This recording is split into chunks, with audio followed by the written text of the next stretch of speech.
Hello, welcome to Beyond Sunday, a podcast of Schweitzer Church. I am your host, Corey Lucivo, and today we are joined by Sarah Austin, who is one of our small group leaders. Hi, Corey. Hi. So, what can you tell me about the group's ministry? Well, around Schweitzer, there's groups for literally anybody in any stage of life. There are affinity groups for what you're interested in. There are Bible studies. Pick your poison, I guess, and we can probably find you a group. Sure. We typically try not to poison people. In general, yeah, there's no poisoning. Sure. So, how long have you been involved with groups here and as a group leader? Yeah, my husband and I joined or started coming to Schweitzer in October of 2023 and got involved in the Way class on Sunday mornings pretty quickly. So we've continued to do that. And then this fall, we started a group in our home with the Practicing the Way curriculum. And we finished that 8-week curriculum this fall, and we're continuing to stick together as a group this spring. Yeah. So what prompted you to want to become a group leader? We had been group leaders in our former church and had really loved hosting people in our home and having a smaller cohort of people to be together in life with.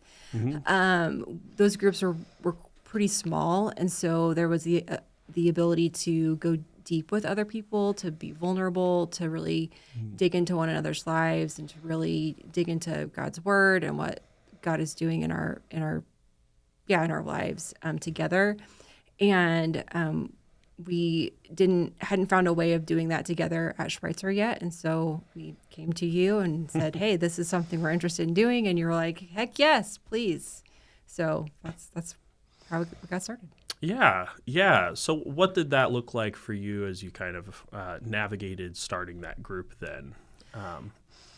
There's the logistics of okay, when are we going to meet? Where are we going to meet? Who do we want to invite?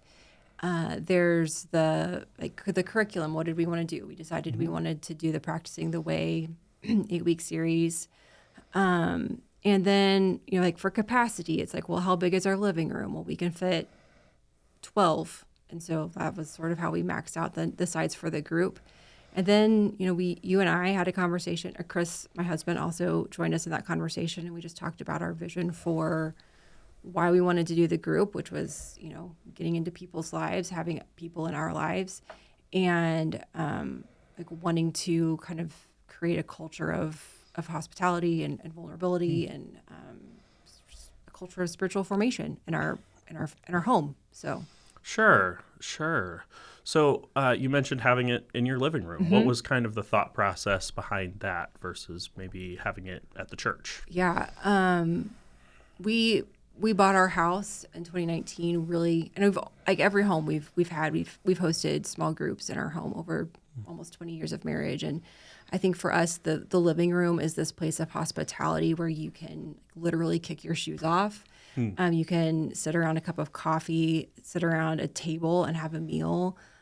Not every week involves those things, but there is just a level of vulnerability in inviting people into our home and to say hey, the gospel, I've heard it said the gospel comes with a house key. So we're just giving people access to us in a different way than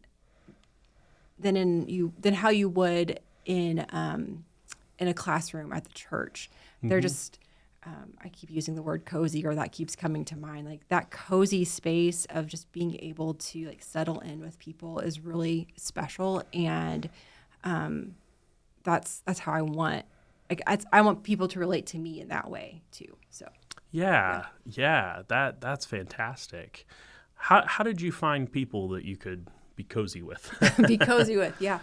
Well, the Way class from Sunday mornings had a lot of people that we were connecting with and people that we knew were interested in the Practicing the Way curriculum. And so we talked to them first.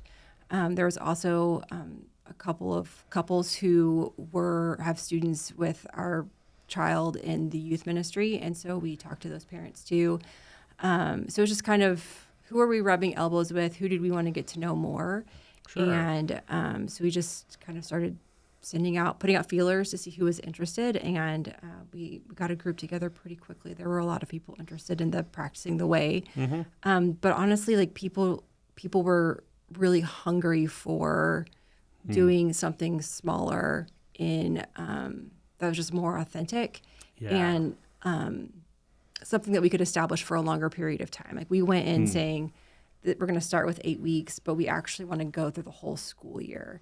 And so people were really interested in being committed to something for that long. Sure. Yeah, absolutely. So that was in September, and now we're in January. So you guys have been together for 4 months or so. Yeah. What have you seen as kind of the impact of being together in that group? Yeah. So we have 12 people who are in that group, and I think all but 9 of us were there. 9 of us were there for that fall portion, and we've got 3 new additions for this spring. And the level of transparency that people are bringing to the group, like people are really hungry to be known and to be seen. And we had someone in the group who expressed pretty early on, she's like, I'm not sure I fit in here. I'm not sure if I'm ready for this curriculum.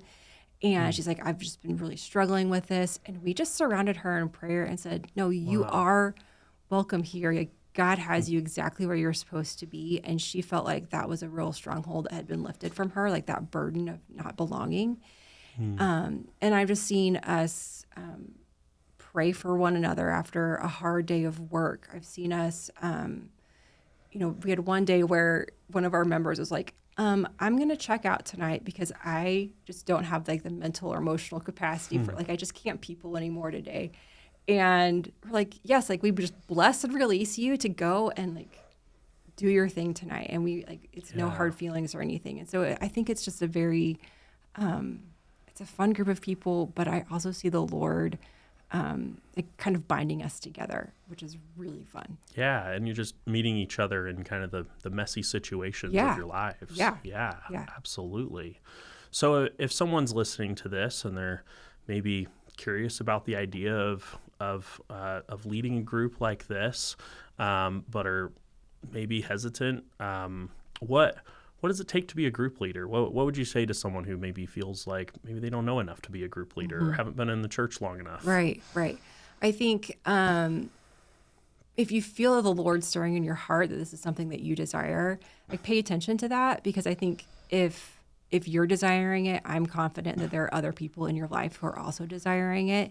You just, it might just be you going first and asking people to be a part of it. I think there is some amount of organization you need to have in order to run a group. You need to be able to log on to Church Center and send messages and keep attendance. But that's a low-hanging fruit. Like you can do that. A curriculum is really helpful because that takes the pressure of teaching off of you. So you can just have, you bring it up on the TV in your living room if you wanted to. And it's really easy to do that. And I think really consider hosting it in your home. I know we have so many things that are here on campus, and the campus is really busy. We have the privilege of being really close to the church, so like that drive time on Wednesday nights is pretty short. Yeah. But consider putting it, like hosting it in your home or rotating between homes. Because like I said, being able to kick your shoes off and really settle in with a group and host a meal or drink coffee or dessert, have dessert or whatever. Those are just pieces of hospitality that you can't get at the church. And so that's really easy too. If it's not you who has the right home or who has like the ability to make a pot of coffee, which I mean, I can't make a pot of coffee. That's my husband's job.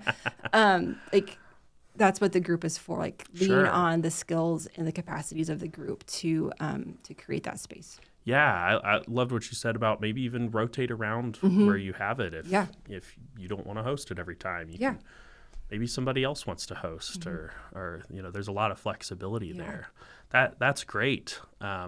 For anyone who's listening or watching, if you are curious about this, if you want to talk about what it looks like to maybe lead a group, or even just if you're looking for a group to attend, feel free to reach out to me or even to any of our group leaders, and they can get you to the right place. Thank you so much, Sarah, for joining us, and to everyone who's listening, tuning in, watching. We hope to see you on Sunday and beyond. Thanks, Corey.